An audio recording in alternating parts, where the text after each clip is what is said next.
asalaamaaleykum Sénégal salaamaaleykum àdduna salaamaaleykum yow ñuy seetaan Mister Thiam comme da famille 221 TV gars yi tey ñu ñëw ci mbirum góor jigéen ñi borom ñaari tur yi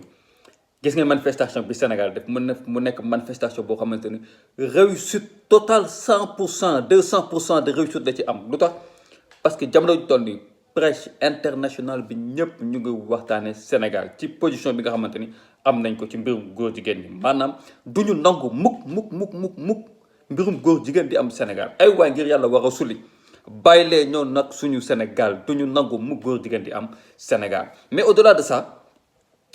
dafa am ci ñenn ñi nga xamante ni ñun tey seen position daf ñu bett trop te yàlla fu ñu jëm seen position daf ñu bett trop président bu toogee ci benn chaîne internationale di naan Possibilité de faire campagne, par Bien sûr, exemple. ils sont libres. Ils sont libres. Ils sont libres de le faire. président ay waay suma président ils ne sont pas libres de non président ndax su fekkante ne état gouvernement du Sénégal mi nga xamante ni benn pourcentage bu ndaw la ñuy représenté par rapport à 15 millions wala plus de 15 millions de Sénégalais yoo xamante ni ñoo nekk Sénégal ak bitim réew bañ loolu yow nga toog ci télé bu toll nii ni ñu mel nga ni ils sont libres de faire leur campagne xaw ma naan au Sénégal là président neel kañ yéen yow ak sa gouvernement peut-être nangul ngeen leen loolu noonu waaye askanu Sénégal nanguluñ ko leen non président parce que boo xoolee manifestation bi ñaata association ñoo génn ñaata mouvement ñoo génn di xeex loolu noonu kilifa diine yi nga xamante ne man taba koy wax ñoom dañoo constituer le 4e pouvoir au Sénégal ñu bëgg ko ñu nangu ko bëgg dañoo ne déet ci mbir mi du fi amee mukk bu ñu demee sax ba ay chaîne de YouTube yu mel ni Xalaat TV ñu koy saluer au passage ci liggéey bu rafet bu muy def ay chaînes yu mel ni ki ci mel ni Zal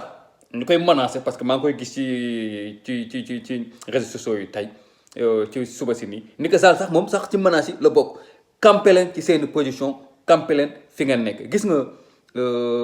ragal féete dafay xañ a wërsëg te bu ñu tiitloo kenn bu ñu ragalloo kenn ba tax mu dellu ginnaaw ci position bi mu jàpp parce que mu lu tax ñoom ful ak fayda bu ñu am ful ak man gars yi sama xol bee nga bëgg tàng sax ful ak fayda bu ñu am bay naan te ñuy xeex pour ñu nangu leen lu ñu bëgg ñun ful ak fayda boobu noonu la ñu wax am ñu nit xeex ni ñu nit lii bëgg ñu ko te ngeen ñu ko war a nangul bon sang où est le problème yéen li ngeen bëgg ba tax ngeen koy xeex ñun ñu ne leen la ñu bëgg ba tax ñu koy xeex yéen ngeen léegi ñun li ñuy xeex ñun li ñu bëgg ñu koy xeex yéen amuñu droit ñun ñu koy xeex te yéen li ngeen bëgg ngeen koy xeex te ngeen ci am droit te leen ko war a bàyyi bon sang yéenay ñan ak kan ngeen yàpp mbirum góor jigéen moom Sénégal ala kulli al du fa mës a am te mënuloo leen wax ba ñu daganal ko fa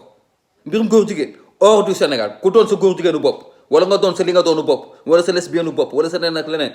génnal Sénégal nga dem xool fi nga xamante ne nangu nañ ko fa nga defee ko fa nga am sa jàmm ak salaam mais biir Sénégal moom duñ ko fa nangu tey duñ ko fa nangu ëllëg et je pense bien que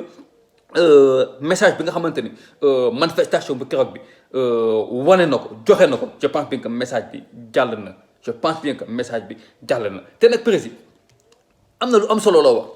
am na lu am solo loo wax xam nga mooy lan. Sans aucune difficulté. Ah, Sans ça, aucune je ne sais atteinte. pas s'ils auront des difficultés ou pas. Pas avec le gouvernement.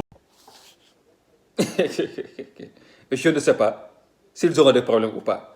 Quelle belle réponse président bu tontu xamoo ndax dañ am problème wala duñ am problème yéen boo toogee ni président ils sont libres de le faire wax nga mën a tontu journaliste bi tontu boo xamante ni moom bu ko déggee dana xam la nga ko bëgg a wax. Tu as bien répondu président tu as très bien répondu oh quel beau français foo xamante ni dañ fay tere mbir wala la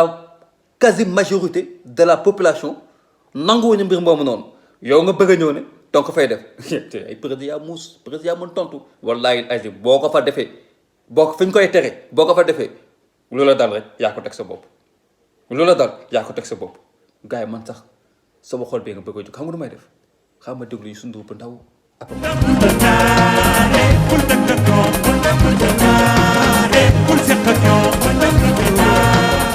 yaay daanaan bojo rek ay bojo lañ te leen di boole ci catégorie bojo yi duñ leen déglu duñu tardel lu ñu bëgg duñ leen ko nagul góor jigéen Sénégal àla kuli àll duñ ko nagul kenn Zal maa ngi lay bége di la encourager te naan la campel ci sa position bu la kenn xoqatal ba nga reculer Xalaat TV maa ngi lay bëgg di la encourager bu la kenn xoqatal ba nga jóge ci sa position gis nga dans la vie il faut être responsable gis nga nit da ngay responsable surtout ñu nga xamante ne nag ce sont des influenceurs surtout ñu nga xamante ne nag ñoo nekk au devant de la scène di éduquer nit ñi di leen fàttaliku li nga xamante ne mooy seen wareef donte nit ñi xam nañ ko saa su ne bu ngeen waxee bu kenn tiital leen bu leen kenn xokkatal ba ngeen naan da ngeen di changer position en attendant gars yi man damay savourer sama jus bisaab bu sedd guy ndax dama kontaan si manifestation bi les gars partagez abonnez aimez les vidéos mais balaa boobu man damay déglu sama Wally Seck ndax man moom mooy bégal respecte la famille.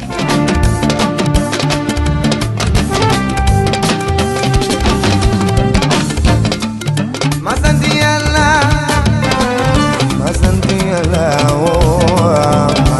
Allah Defuna mo ikat kewel do gore Sondaro